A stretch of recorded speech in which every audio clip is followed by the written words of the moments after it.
Morning student. Class 11 में हम ये कल चैप्टर नंबर 1 स्टार्ट किया था और चैप्टर नंबर 1 में हम क्या पढ़ चुके थे बेटा? मोल के बारे में पढ़ चुके थे कि मोल क्या होता है, कैसे मोल के अपने क्वेश्चन सॉल्व करने हैं। तो एक बार आप रिपीट कर लो। देखो कल मैंने आपको बताया था कि अगर आपको मोल निकालना हो और कणों की संख्या दे रखी हो तो क्या करेंगे बेटा? दिए गए कणों की संख्या बटे Na, और Na क्या था बेटा? आवोगाद्रो संख्या यानी आवोगाद्रो नंबर। कितना था बेटा? 6.02 और 10⁻23। अगर आपको मोल निकालना हो, अगर आपको वेट दिया गया हो तो हमने क्या दिया था बेटा? दिया गया भार बटे उसका अणुभार, दिया गया भार बटे उसका अणुभार, या हमने लिखा था बेटा यहां पर परमाणु भार, परमाणु भार। और अगर हमें आयतन दिया गया हो तो हमने कल क्या पढ़ा था बेटा? अगर आयतन दिया गया हो तो बेटा हम यहां लिखेंगे दिया गया आयतन बटे कितना होता है? 22.4 लीटर। ये कल हमने बेटा पढ़ लिया था, ये तीनों ही हमने कल पढ़ लिए थे। हमने इसका एक क्वेश्चन भी सॉल्व किया था। अब देखो बेटा, इसके क्वेश्चन सॉल्व करने के लिए आपको तो परमाणु भार आना चाहिए और एक आपको अणुभार आना चाहिए। आज हम परमाणु भार और क्या देखेंगे बेटा? अणुभार देखेंगे। अणुभार कैसे निकालते हैं, परमाणु भार होता क्या है। तो आज हम परमाणु भार और अणुभार के बारे में देखेंगे। तो आपका स्टार्ट करते हैं। आपका देखिए बेटा, एक चीज याद रखें, आपने दो शब्द सुने होंगे बेटा। एक तो होता है बेटा भार, यानी कि इसको क्या बोलते हैं? वेट बेटा। एक होता है आपका मास, जिसे क्या बोलते हैं बेटा? हम द्रव्यमान। ये क्या होता है बेटा? वेट। ये क्या होता है बेटा? मास। याद रखें, फिजिक्स के हिसाब से वेट अलग होता है और मास अलग होता है, लेकिन बात आती है केमिस्ट्री में। तो इतना याद रखें, आपकी केमिस्ट्री में वेट और मास में कोई फर्क नहीं होता। या पहले पढ़ चुके हैं भाई। वेट क्या होता है? वेट में बेटा, वेट में साथ जुड़ जाता है आपका गुरुत्वीय त्वरण। अगर आप कहीं खड़े हो और आप अपना क्या वेट देख रहे हो, तो उस वेट में आप याद रखें कि नीचे से तो गुरुत्वाकर्षण बल लगता है। पृथ्वी आपको नीचे से, जैसे कि ये कोई वस्तु है, इसका तुम्हें क्या निकालना है? भार, मतलब वेट निकालना है। तो इस वेट के साथ नीचे बेटा क्या लगता है? गुरुत्वीय त्वरण। पृथ्वी नीचे की ओर खींचती है, उसका भी इसमें क्या होता है बेटा? जुड़ जाता है। इसलिए हमारा जो भार है, जो वेट है, किसी वस्तु का भार या जो वेट होता है बेटा, वो स्थान अगर चेंज हो जाए तो ये परिवर्तित भी हो जाता है। भार परिवर्तित हो सकता है, वेट आपका चेंज हो सकता है। जैसे कि पृथ्वी का गुरुत्वाकर्षण बल अलग होता है। तो आप चंद्रमा पे पहुंच जाओ तो चंद्रमा का जो गुरुत्वाकर्षण बल है पृथ्वी से कम होता है। कहने का मतलब है वहां आपका जो वेट है, जो भार है, वो क्या हो जाएगा? ऑटोमेटिकली कम हो जाएगा। लेकिन जो द्रव्यमान होता है, मास, ये कभी भी बेटा परिवर्तित नहीं होता है। मास का मतलब होता है जैसे कोई पदार्थ है, उसकी मास की बात करें, उसका मतलब उसके अंदर जितने पार्टिकल्स होते हैं वो किसकी चीज से बने हुए हैं, वो क्या कहलाता है? उसका मास। वहां पर हम गुरुत्वाकर्षण बल को ऐड नहीं करते हैं। तो ये याद रखें, ये भार और मास का अंतर होता है। ये फिजिक्स में चलता है, केमिस्ट्री में क्यों चलता? क्योंकि केमिस्ट्री बेटा क्या हम पढ़ते हैं? परमाणु के बारे में पढ़ते हैं, अणु के बारे में पढ़ते हैं। उनका तो वेट वैसे ही पहले से कम होता है, वो उतने हल्के होते हैं कि वहां पर गुरुत्वाकर्षण बल का कोई मतलब नहीं होता। तो याद रखें, केमिस्ट्री में भार और द्रव्यमान एक चीज होती है। अब देखो बेटा,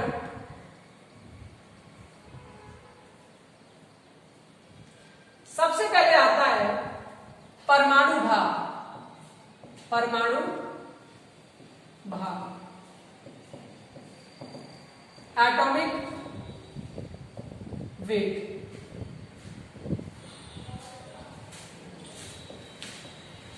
परमाणु भार में बेटा आपको देखना है,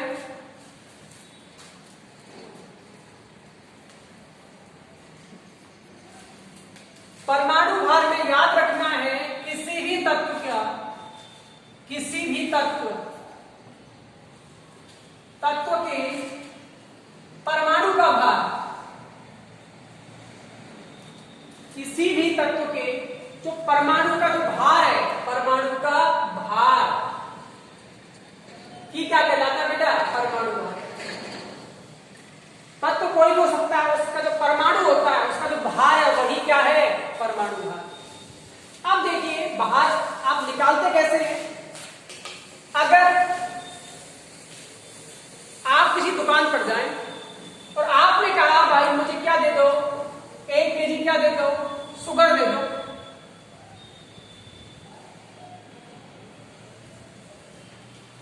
शक्कर बोलते हैं उसको, 1 केजी।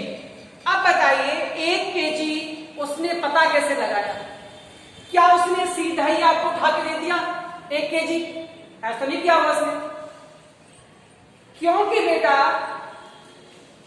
जिस तरीके से अगर किसी क्लास में एक बच्चा पढ़ता है तो हम एक बच्चे का ये नहीं पता लगा सकते कि ये बच्चा पढ़ने में होशियार है कि नहीं है। पता कैसे लगाएंगे? जब तक उसके साथ कोई कंपेयर करने वाला, कोई तुलना करने वाला ही नहीं होगा तो आप ये नहीं पता लगा सकते। उसी तरह से 1 केजी क्या होता है? 1 केजी हमने फिक्स कर दिया कि लोहे का क्या है? वाट है। इस पर लिख दिया हमने 1 केजी, सबने मान लिया कि भाई ये 1 केजी है। अब इसके साथ हम क्या करेंगे? तुलना करेंगे। जैसे कि एक साथ आपने क्या किया? 1 केजी रख दिया और दूसरा आपने क्या किया है? कोई वस्तु रख दी। जब तक दोनों बराबर नहीं हो जाएंगी तब तक हम ये नहीं मानेंगे कि 1 केजी है। बराबर हुआ वो आपको दे देगा 1 केजी। यानी कि आपने क्या किया है? तुलना की है, केवल बस कंपेयर की है, तभी तो आपने निकाला वेट। उसी तरह से देखिए बेटा परमाणु भार कैसे निकालते हैं? परमाणु भार बड़ा याद रखें, जिस तरह के आप जो वेट मापते हो, वजन मापते हो, उसकी इकाइयां होती हैं। जैसे केजी में मापना आपने किलोग्राम, ग्राम, ठीक है, आप टन में मापते हो। तो ये बेटा भार की क्या होती है? इकाइयां होती हैं। लेकिन याद रखें परमाणु का तो वैसे ही भार कम होता है, तो आप यहां पर ऐसे ही कह सकते हैं कि 1 केजी NaCl और हाइड्रोजन गैस नहीं कह सकते ना। तो वहां पर परमाणु भार को मापने की कुछ इकाइयां होती है। नंबर 1 क्या होती है? AMU, इसे बोलते हैं एटॉमिक मास यूनिट, परमाणु द्रव्यमान इकाई, AMU। बेटा सेकंड होता है यूनिफाइड मास, यूनिफाइड मास, इसे लिखते हैं बेटा U से। किससे लिखते हैं बेटा? U से लिखते हैं। और बेटा तीसरा होता है डाल्टन, इसे लिखते हैं बेटा DA से। परमाणु भार को मापने की 3 इकाइयां होती हैं, 3 यूनिट होती हैं। AMU एटॉमिक मास यूनिट, परमाणु द्रव्यमान इकाई। दूसरी बेटा होती है यूनिफाइड मास, यानी कि U से लिखते हैं इसको। और बात तीसरी होती है डाल्टन, तो लिखते हैं DA से। अब देखो, अब बात आती है कि जिस तरीके से 1 केजी में 1000 ग्राम होते हैं, उस तरीके से एक AMU में कितना ग्राम? भाई जिस तरीके से 1 केजी में हमने क्या 1000 ग्राम माना, तो 1 AMU में कितना होता है? अब बात आती है कि परमाणु भार को निकालने के लिए जो हमने AMU काम ले रहे हैं हम यहां पर, अब इसकी तुलना किससे करें? भाई कुछ तो भी तुलना करने के लिए तभी तो निकलेगा कि इसकी तुलना में ये इसका वजन ज्यादा है या इसका भार ज्यादा है। जब तक कोई कंपेयर करने वाला नहीं होगा तो आप परमाणु भार निकाल ही नहीं सकते। किसी एक को आपको लेना पड़ेगा। तो वैज्ञानिकों की एक मीटिंग हुई, उसमें डिसाइड किया गया कि भाई किसको माने। वहां पर सबकी सहमति से ये माना गया कि हम किसको लेते हैं बेटा, कार्बन 12। किसको लेते हैं, कार्बन 12। आप जानते हैं कार्बन का जो परमाणु क्रमांक कितना होता है, 6 होता है। ये जो ऊपर मेरा नंबर लिखा हुआ है ये क्या है, द्रव्यमान संख्या, मास नंबर। वैज्ञानिकों की मीटिंग में ये तय किया गया, ये डिसाइड किया गया कि भाई हम किससे कंपेयर करें, तो उन्होंने क्या लिया था बेटा, कार्बन 12। कार्बन 12 का हमने क्या दिया था, वेट। 12 क्या है बेटा, द्रव्यमान संख्या। आपने 9th क्लास में पढ़ा होगा द्रव्यमान संख्या क्या होती है, प्रोटॉन की संख्या प्लस न्यूट्रॉन की संख्या। यहां पर इलेक्ट्रॉन की संख्या काउंट नहीं की जाती। क्यों नहीं की जाती बेटा, क्योंकि इलेक्ट्रॉन का जो वेट है, जो मास होता है, वो बहुत ही कम होता है। अगर किसी तत्व में से इलेक्ट्रॉन बाहर भी चला जाए तो उस तत्व पर, उसके मास पर, वेट पर कोई फर्क नहीं पड़ता है। जिस तरीके से आप रोजाना नहाते हो, आपके सिर के बाल झड़ जाते हैं, क्या कभी आपके वेट में फर्क आता है, नहीं आता। क्यों नहीं आता, क्योंकि अगर कंपेयर करें तो बहुत ही कम होता है, उसको हम यहां पर गणना भी नहीं कर सकते। अब देखिए, अब बात आती है कि कार्बन 12 को ही सेलेक्ट क्यों किया गया, कोई और भी तो होगा। इसको बेटा चयन करने का रीजन है, नंबर 1, कार्बन सबसे अधिक पाया जाने वाला प्रकृति में तत्व है। सबसे ज्यादा आपका कार्बन 12 पाया जाता है। हालांकि कार्बन के 3 और समस्थानिक होते हैं, C12, C14 और एक C13 भी होता है। लेकिन उस टाइम पर केवल C12 की ही डिस्कवरी हुई थी। C14 और C13 के बारे में कोई नॉलेज नहीं थी, इसलिए क्या लिया बेटा, C12 को लिया। नंबर 1 रीजन तो क्या बेटा, कि ये सर्वाधिक मात्रा में पाया जाने वाला तत्व, ये सभी जगह पाया जाता है। लकड़ी हो, चाहे वो सजीव हो चाहे निर्जीव हो, सब में कार्बन पाया जाता है। और नंबर 2 बात आती है बेटा कि कार्बन जो होता है ना तो अधिक क्रियाशील है। ऐसा भी नहीं है कि आपने लकड़ी को खुले में रख दिया, उसने आग पकड़ ली। कहने का मतलब कार्बन इतना क्रियाशील नहीं होता कि ये आसानी से आग पकड़ ले, या फिर आसानी से किसी से अभिक्रिया कर ले, या फिर ये इतना भी कम अभिक्रियाशील नहीं होता कि ये क्रिया भी ना करे। यानी कि बीच का होता है, ना तो अधिक क्रियाशील और ना ही कम क्रियाशील। इसलिए इसको हमने क्या दिया था, सेलेक्ट किया, जिससे हम इसकी कंपेयर के हिसाब से परमाणु भार को निकाल सके। अब आपको एक चीज याद रखनी है यहां पर कि कार्बन के 3 समस्थानिक और होते हैं, C12, C13 और C14। याद रखें, C12 जो समस्थानिक है वो सबसे ज्यादा नेचुरल पाया, 98% नहीं पाया।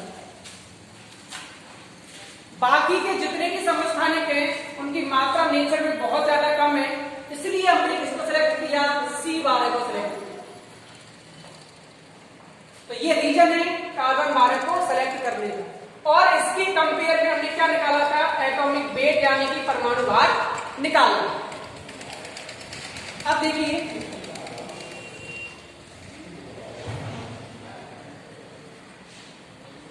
हमने सीधा ही मान लिया कि 12 AMU, कितना, 12 AMU होता है कार्बन 12 के मास के बराबर।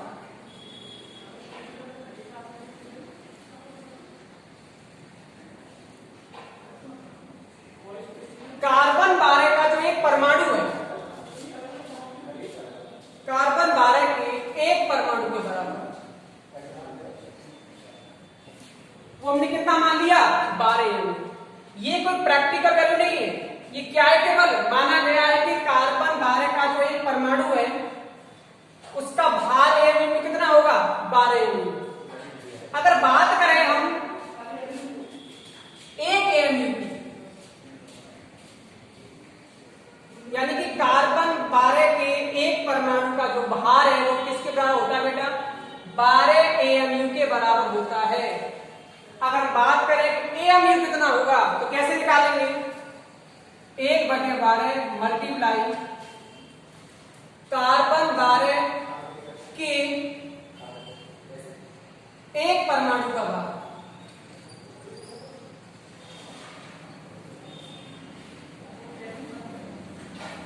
पास माइनस यानी कि हमने माना केवल कि C12 का एक परमाणु उसका भार कितना है 12 mu।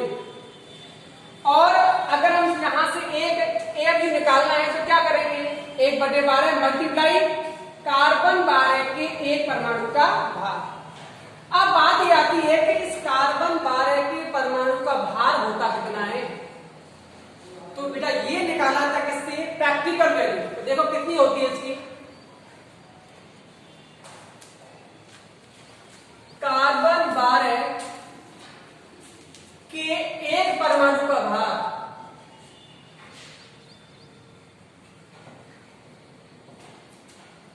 1.99 मल्टीप्लाई 10⁻⁻23 ग्राम। ये प्रैक्टिकल वैल्यू है, ये सिर्फ माना गया था पहले कि कार्बन 12 के एक परमाणु का भार कितना है 12 mu। और ये वाली प्रैक्टिकल वैल्यू है कि कार्बन 12 के एक का भाग कितना होता है बेटा 1.99 मल्टीप्लाई 10⁻⁻23 ग्राम। अब ये वैल्यू हमें कहां रखनी है? इसमें रखनी है।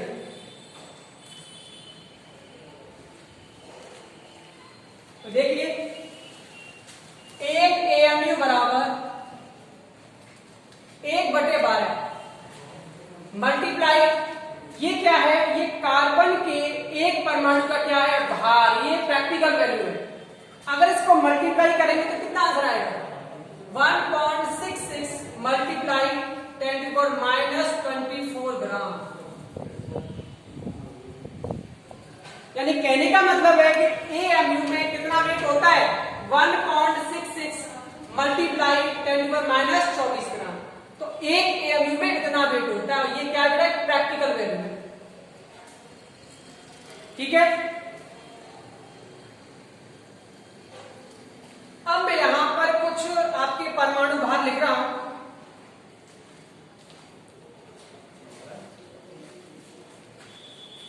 सर हो गया?